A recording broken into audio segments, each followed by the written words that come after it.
नमस्कार, आपण पाहताय महाराष्ट्र संध्या न्यूज चॅनेल आवाज महाराष्ट्राचा। नमस्कार, जय भीम। मी तानाजी कांबळे आपले स्वागत करीत आहे। बातम्या आहे महाडमधून।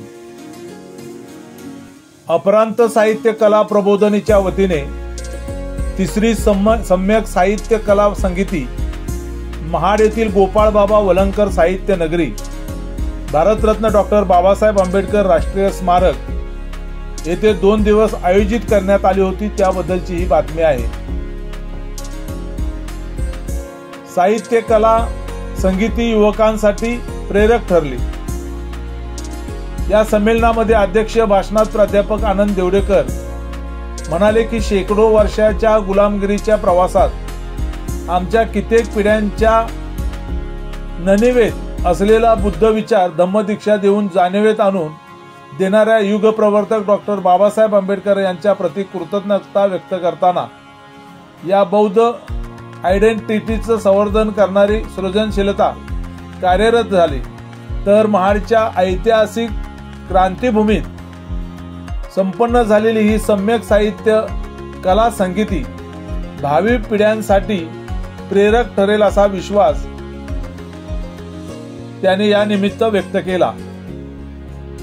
या साहित्य संमेलनामध्ये अपरांत संगीती विशेषांक 2025 अध्यक्षांच्या हस्ते प्रकाशित करण्यात आले। संदेश पवार यांचे पुरोगामी महाराष्ट्राचे उजवीकडे वळण, जनीकुमार कांबळे यांचे गाऊ गाणे युगंधराची, अरुण नाईक यांचे बरड लागलेला दरवाजा, प्राध्यापक डॉक्टर संजय खैरे यांचे स्पंदन या पुस्तकांचे प्रकाशन प्रेमानंद गजवी, आनंद देवडेकर व जवी पवार यांच्या हस्ते करण्यात आले।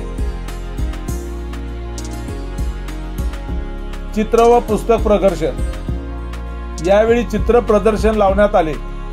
त्यामध्ये तरुण चित्रकार योगेश बर्वे, साव्या लोपेज, शाजन कविता, मित्रा स्वयंदीप, सृजना श्रीधर, बाओ यांचा समावेश आहे। डॉक्टर बाबासाहेब आंबेडकर यांच्या जीवनावरील ही चित्र आहेत। तसेच भव्य पुस्तक प्रदर्शन देखील लावण्यात आलेले आहे। या संगीतीचे उद्घाटन ज्येष्ठ नाटककार व लेखक विचारवंत प्रेमानंद गजवी यांच्या हस्ते झाले। यावेळी सुभेदार सावतकर सभागृहातील घनश्याम तळवटकर, विचार मंचावर प्रबोधिनीचे अध्यक्ष साहित्यिक जवी पवार, सरचिटणीस संदेश पवार, कोषाध्यक्ष दीपक पवार, रायगड जिल्हाध्यक्ष डॉक्टर संजय खैरे, मुख्य संयोजक मारुती सकपाळ, सामाजिक कार्यकर्ते व सुरबा नाना टिपणीस यांचे नातू मिलिंद टिपणीस, मुंबईचे अध्यक्ष विश्वास पवार, सिंधुदुर्गचे अध्यक्ष प्राध्यापक डॉक्टर राजेंद्र मुंबरकर, रत्नागिरीचे अध्यक्ष संजय मगरे, पालघरचे अध्यक्ष भावेश लोखंडे, ठाणेचे कार्याध्यक्ष धम्मकिरण चन्ने आदी मान्यवर उपस्थित होते। ज्येष्ठ समीक्षक स्मृतिशेष हरीश खंडेराव म्हणतात की जातीविरहित समाज व्यवस्था मान्य करून स्वतःवर अंमल करणारा आणि भारतीय संस्कृतीची शाश्वत मूल्ये बौद्ध धम्म हा जीवनमार्ग आहे, या अर्थाने अंगीकारणारा साहित्यिक म्हणजेच आंबेडकरवादी साहित्यिक होय, असं त्याने म्हटलेलं आहे।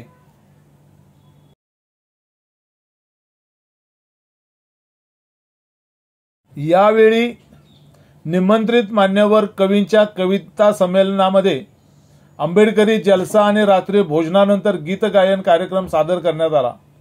अपरांत साहित्य कला प्रबोधिनीचे संस्थापक अध्यक्ष ज्येष्ठ कवी साहित्यिक जवी पवार, डॉक्टर श्रीधर पवार, या संमेलनाचे अध्यक्ष प्राध्यापक आनंद देवडेकर, पत्रकार संदेश पवार, कवयित्री संध्या तांबे, मारुती तथा नानासाहेब सकपाळ, कवी जनीकुमार कांबळे आणि स्वागताध्यक्ष साहित्यिक प्राध्यापक संजय खैरे आणि उद्घाटक नाटककार प्रेमानंद गजवी, पालघर, मुंबई, ठाणे, रायगड, रत्नागिरी, सिंधुदुर्ग या जिल्ह्यातील साहित्यिक, कवी, लेखक, रसिक मोठ्या संख्येने उपस्थित होते। दुसऱ्या दिवसाच्या कार्यक्रमाची सुरुवात बुद्ध वंदनाने झाली।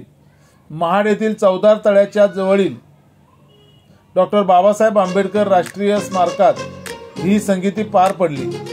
महाड क्रांतीभूमीत गीत गायन, काव्य वाचन एक अविस्मरणीय असा हा कार्यक्रम पार पडला।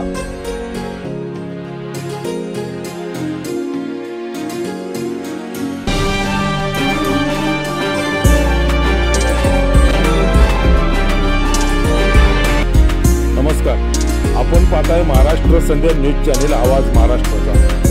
रेशन दुकानात काळा बाजार, पाणी खात्यात पाणी मुरतंय, पोलीस ऐकूनच घेत नाहीत, अनधिकृत बांधकाम करणारी माफिया, पैसे दिल्याशिवाय कामच होत नाही, प्रशासन निद्रा अवस्थेत।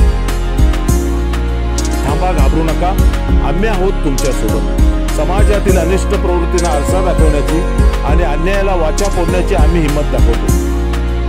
साथ तुमची, हिंमत आमची। ओला हो करता येत नाही आम्हाला, आम्ही प्रश्न विचारणारच धडक बेधडक। महाराष्ट्र संध्या यूट्यूब न्यूज चॅनेल आवाज महाराष्ट्राचा चॅनेल लाईक करा, शेअर करा, सबस्क्राईब करा, कमेंट्स करा। आपल्या सातत्यपूर्ण सहयोगाबद्दल धन्यवाद। तानाजी कांबळे, संपादक